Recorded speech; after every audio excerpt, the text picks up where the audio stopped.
Mr Packboy, you'll remember our discussion on this topic from December round of Senate estimates, and one of the issues we discussed was trying to get to the bottom of the total cost of the Greens party room renovations. We'd heard in a Quan originally in July 2025 that the cost was $886,052. You then ran through some costs with me over several financial years, which added up to about $1.6 million. Is that consistent with your memory? Thank you, Senator. Paul Packboy, Assistant Secretary, Property Services Branch. Yes. And have there been any other costs since that would increase that figure from 1.6 million? Possibly there has been some minor costs since then. I'd need to check that, to be honest, Senator. And we did provide on notice a range of costs associated with that work, which were to do with the services upgrades.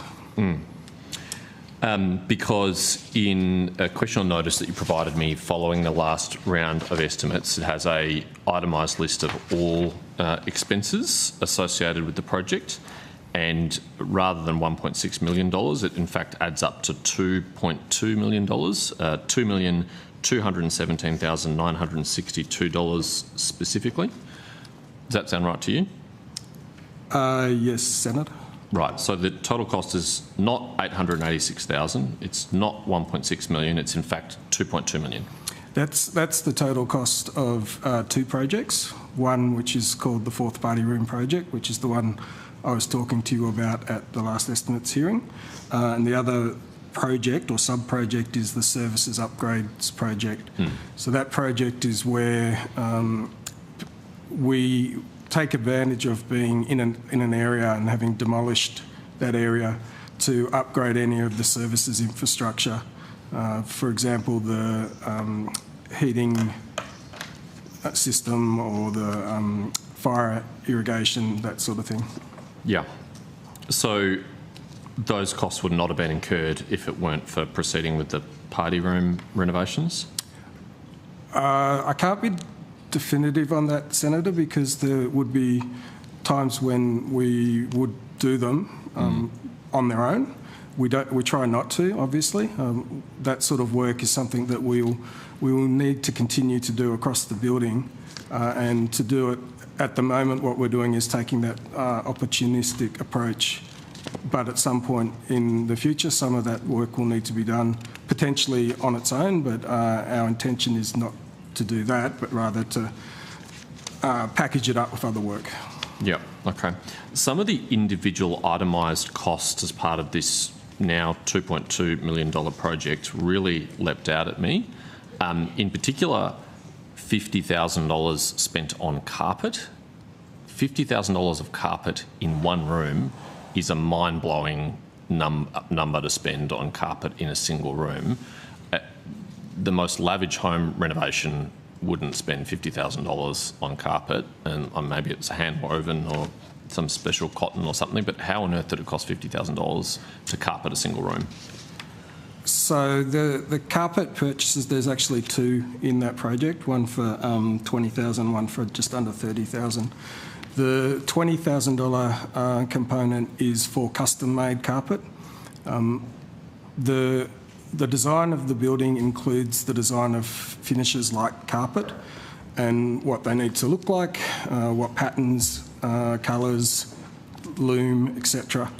To source that carpet, because we don't have any of that in stock or didn't at the time, we had to go through a process with carpet manufacturers whereby our design integrity team works with the manufacturer who produces samples for us.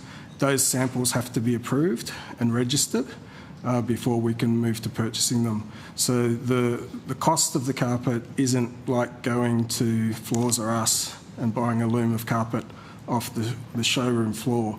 In this case, that particular part of the carpet needed to be custom made.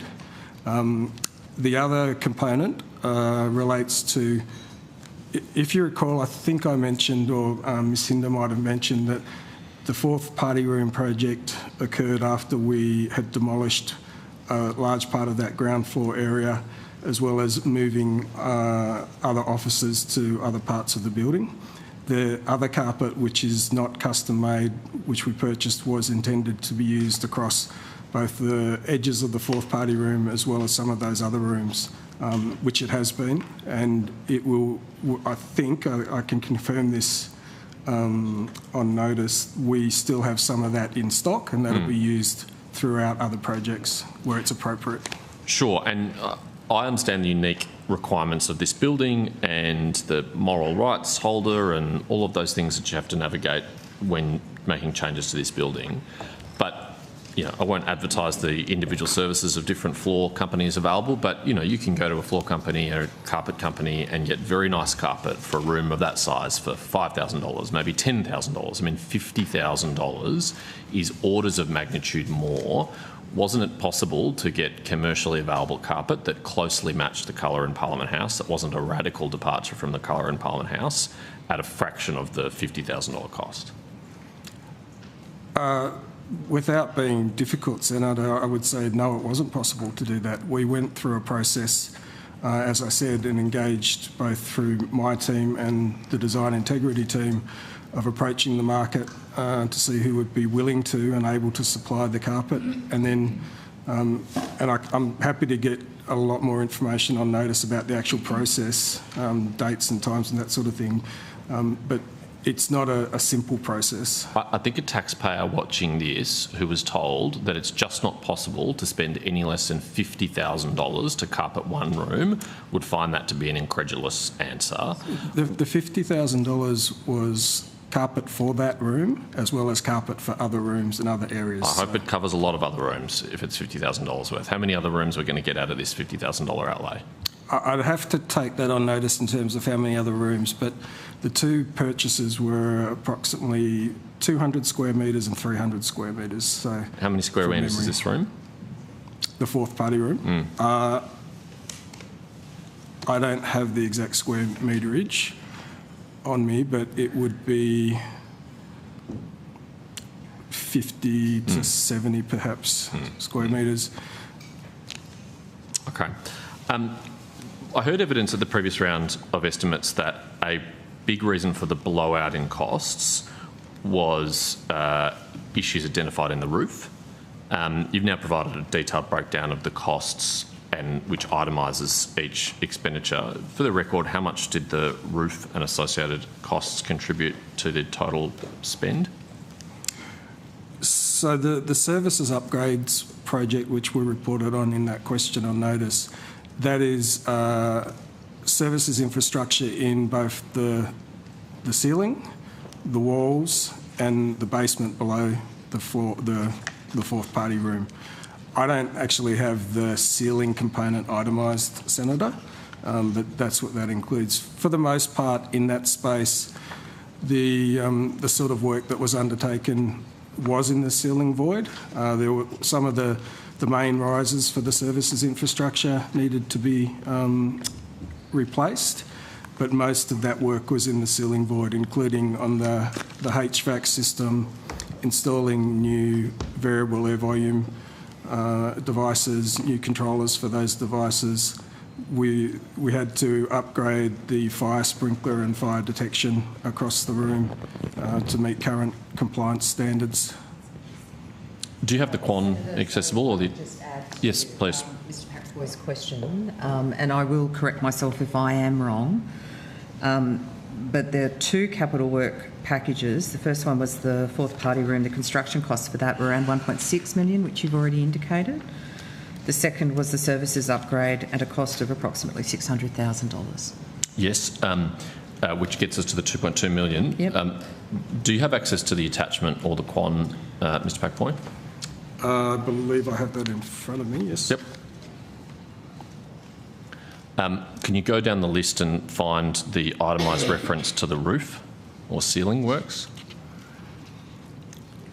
Senator, I think we'd probably have to pull that apart even more, because I would expect there would be architectural feature costs as well associated with the room that could be caught up in both. But very happy to be able to provide that detail on notice. Okay, I've got an itemised list in front of me which refers to the partition and ceilings. It's in table 7 and the total cost is $139,865. Does that sound right? So, Senator, that's what we've reported. However, that's also the construction, that's the actual construction costs. It may not be the mechanics of what is going into the ceiling works. Well, I mean, I can only rely on the information you give me. Yep. And if you have different information, it should have been provided in the Quan. But, Senator, it has, because we've been. completed with electrical services, mechanical services, fire services, all of those things are the mechanics of what goes into the ceiling. That's correct. Okay, so what's the total cost of the ceiling works then? Senator, the total cost, as I understand it, and again I will correct that I'm wrong, of the ceiling works under fire compliance and building renewal is $600,000. Okay.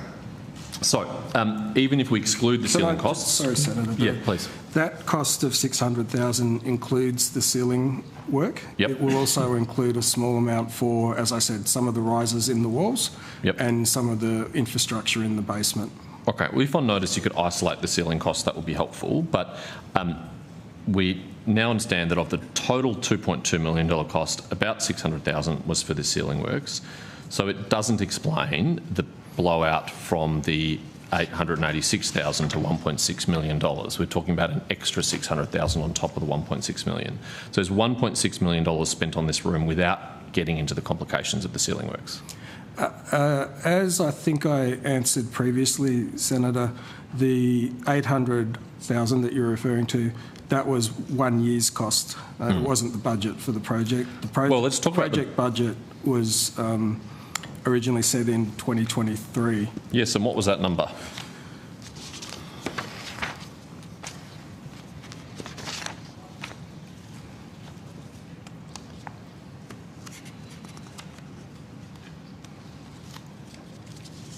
Senator, just in the interest of time, we'll take that on notice. If we can provide it to you while we're still here, we will. Well, I understand that it was, in 2023, the initial budget was $500,000. Does that sound right?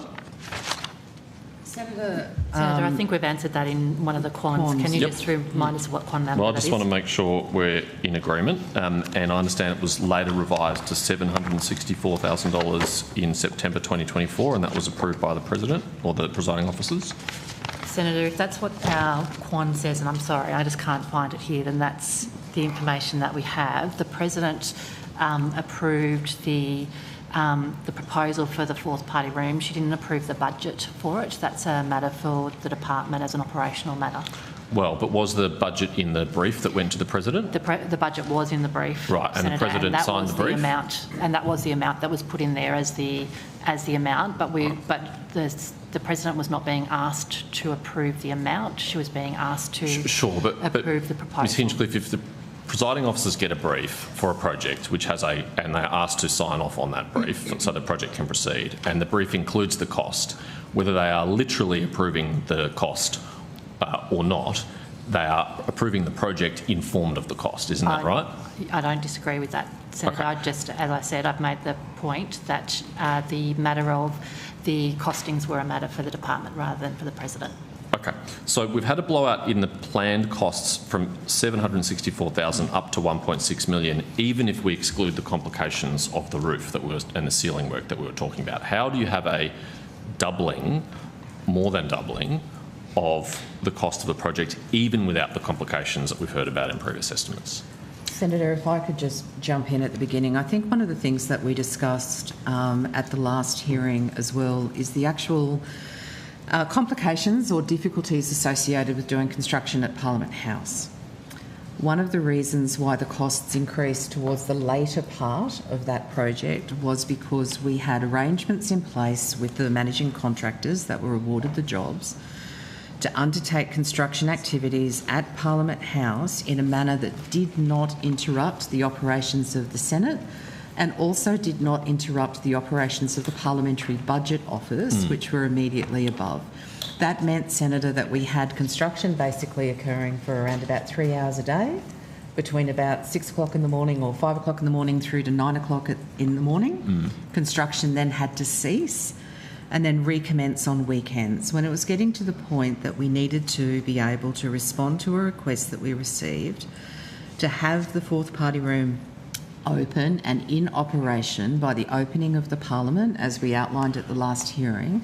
We increased the construction time and build to be able to complete that work. Sure, but Ms Hinder, none of this was unknown, right? This is not, when at the time the budget was done, you knew you were doing operations in Parliament House. You knew that there would be potential disruption to users of the building. This is not the first renovation done in Parliament House, so contingencies like that should have been able to be allowed for in the budget, should they not? Senator, I'm not going to disagree with that, but what I am going to say as well is that the people that were responsible for drawing together the budget, the planning, the design, the approval processes, are not the current leadership here at DPS. Well, The way that we are... That's totally irrelevant, Ms Hinder, I've got to say. That's just totally irrelevant. No, Senator, I don't believe that it is. We are doing everything that we can to increase transparency to this committee and to the Parliament, including by providing accurate amalgamated costs. I'm grateful for that, but you're the responsible officers. You are here to answer questions on behalf of the department. Buck passing to say that someone else approved this a few years ago, it's not your fault, No, is Senator, really not an adequate response. I am certainly not passing the buck. It is an obligation of all public servants, parliamentary servants, to provide information relevant and accurate at that time. Okay. What I am saying is that I cannot explain the reason as to why the budget was set in that paper to the presiding officers at that point. There has to be flexibility associated with the budgets, though, for any of the capital works projects at Parliament House. Sure. We are working very, very hard to be able to make sure that we can provide this committee, parliamentarians and the presiding officers with forward notice of construction, and also the ability at any point at the start of that process to say, no, the construction costs associated with that are not defensible, find another way. Right. So contingencies are normal in building projects. They're often standard 10 or 20% of a contract. We're now talking about 100% blowout at least, not including the $600,000 ceiling project that you talked about. So this is not just a standard, blowout. This is an extraordinary blowout in percentage terms. I mean, for example, the joinery cost $153,000 according to your quant. How do you spend $153,000 on joinery in one room? Before I answer that, Senator, can I just go back? When the department briefed the President on the project, we noted that the cost estimate at that point in time was $764,000, as you've said. Yep. We also noted the project is still at the initial design stage. The cost estimate excludes all base building services, upgrades and furniture costs. This cost will be quantified once the project design reaches the 50% milestone. I don't have what the next brief was, and I don't think we did brief the President again after that. But I think we were trying to be as open as we could at that point, that this wasn't a cost estimate that we, at that point in time, because there was still a lot of design work to be done, that we could be confident in. Well, what's the value of providing a cost estimate if, in your own words, you don't have confidence in it? How can the President or the presiding officers be adequately informed about the decision they're making if you're not giving them a number that's going to accurately reflect the cost? I guess from my point of view, in trying to be as open as we can, providing that number at that point in time with that caveat was the most open we could be. We then, I think I went through this at the last sitting. The design process starts at initiation or concept. It then goes through a fairly formal design process where it moves to 30%, 50%, 80% and 100% design.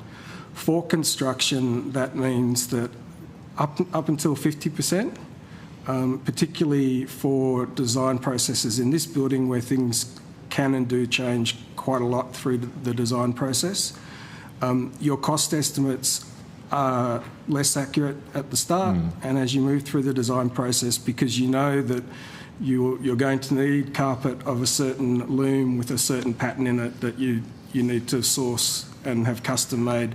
You know that the joinery that you're going to need, you know what the specification is, you know what type of wood it needs to be made out of, you know what the particular joinery approach needs to be to making that joinery.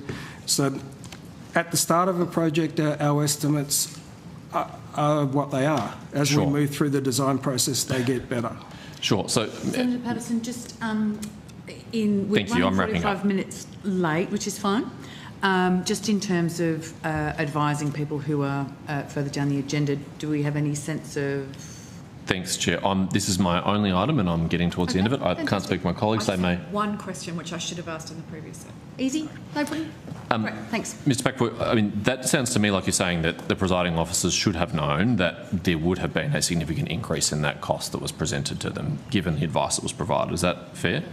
I think the presiding officers would have known that that was an estimate at that point in time that we thought would change. Right. So they shouldn't be surprised that it was going to escalate significantly.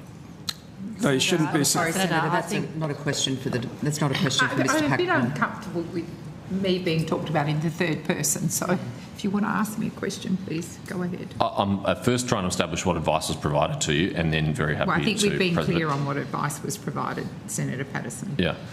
Ms Hinder said before that, the department is conscious of what is publicly defensible. President, do you think spending $2.2 million in total, $1.6 million in specific, renovating one room in Parliament House is publicly defensible? I'm not going to comment on the operational matters of DPS, Senator Patterson. You have directed your questions to them and that is the appropriate place to do that. You just objected to me asking questions about you in the third person and then when offered a question you didn't answer it at all. Questions to me about what I signed off on are absolutely relevant. Questions about operational matters are questions for the department.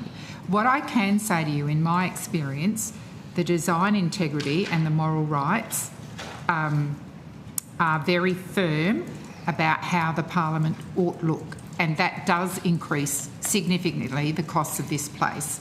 And that fourth party room is in line with if we were building the suites, again, the Moral Rights Committee will have a view about the furniture. I'm very optimistic if Ms Hinder thinks she can move the Moral Rights Committee on furniture. That hasn't been my experience. So it does increase the costs because it has to be particular wood, particular threads of carpet and so on and so forth. It might, I mean, maybe one of the things the committee would like to consider is to get a brief about the Moral Rights Committee and what we are required to do in terms of design integrity. My main concern about the fourth party room, and this did add to the cost because I said to Ms Hinder it had to be ready for the opening of Parliament. As I said in the last estimates, this was commenced when you were in government and it seemed to me had it been dragged out, the costs would have changed and so on, and I did hammer Ms Hinder about, which she took gracefully, about making sure it opened along with the Parliament. Sure. So, President, you signed a brief that approved the proceeding of this work when you were told the cost was $764,000. Had you known that they'd be $1.6 million or $2.2 million, would you have approved it? I can't speculate in hindsight, Senator Patterson. You can't say whether you think that's a reasonable use of taxpayers' money, for which you are publicly accountable and responsible. I am accountable, but operational matters go to DPS. I'm very clear on what my responsibilities are, and my responsibilities are to make sure that a fourth party room, after many years, given it started when you were in government, was finally made available. That is where I focus. Surely, but not at any energies. cost, surely.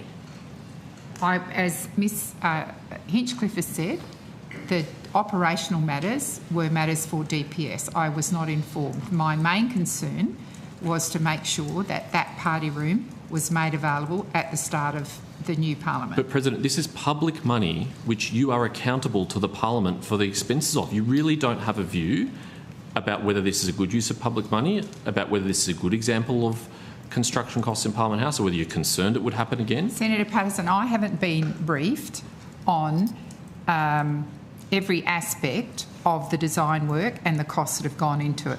What I do know, and what I informed the Senate of last time, is there are significant ceiling works that have to occur in this building to bring us up to code and to make this building function in the way that it should.